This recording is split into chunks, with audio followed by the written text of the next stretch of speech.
Now, Indian police have arrested 6 suspects for an alleged gang rape of a bus passenger in India, 4 weeks after a similar brutal attack on a student in the capital caused outrage across the country.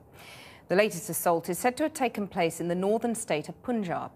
The driver and conductor allegedly refused to stop at her village, instead taking her to a desolate location not far from the city of Amritsar.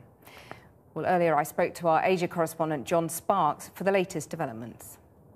Well, Kathy, we've been in India for a couple of days and we've seen cases of rape in the Indian papers every single day that we've been here. But I think this case in the Punjab has really shocked people, in part because the details are so similar to the brutal attack in Delhi in December of last year. The details are this: a 29-year-old woman boarded a bus. She was the only one on the bus. She was heading to her in-laws' village. The bus driver and the conductor wouldn't let her off. And they took her to a desolate spot. She says that these men then called 5 friends, and then she says that she was repeatedly raped. Now, this woman has survived the attack, and she did something that Indian women often don't do. She reported it to the police. They often don't do this because they're prevented from doing it by their families, or they're too frightened to go to the police. But she has done that, and today the police held a press conference and paraded a number of suspects in front of the cameras. And the police are under so much pressure, aren't they, in India to crack down on crimes like rape and show that they're actually taking it seriously. How have they handled this one?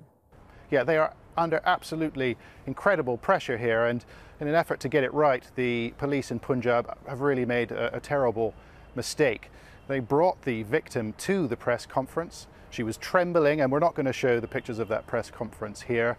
She was subjected to questions by the press, and I think a lot of people would say that that is a grossly insensitive thing to do. It certainly doesn't help the Indian police in what they say is their main objective, which is to get Indian women to come forward and make complaints when they suffer from sexual violence. And I can tell you that tonight the Indian media have been strongly critical of the police in Punjab. Well, it's interesting that the Indian media has reacted that way to this case in the Punjab, because you suspect that might not have happened had it not been for the outcry that followed the Delhi case. That is continuing to have reverberations, isn't it? Tell us what's happened on that today. Yeah, well, there was a heartbreaking interview with the mother of the victim in that terrible attack in Delhi. A heartbreaking thing to read. She said that she wants the 6 suspects in that case to die. She says they deserve death. She wants them to hang, including the juvenile, a 17-year-old. And she says that in a conversation with her daughter before her daughter died, her daughter told her that the juvenile participated in the most vicious aspects of that attack. And I think it's details like that that have really kept this issue, the issue of sexual violence, front and center in Indian public life. And we've certainly seen politicians and the police struggling to adapt, struggling to meet the public mood on this issue.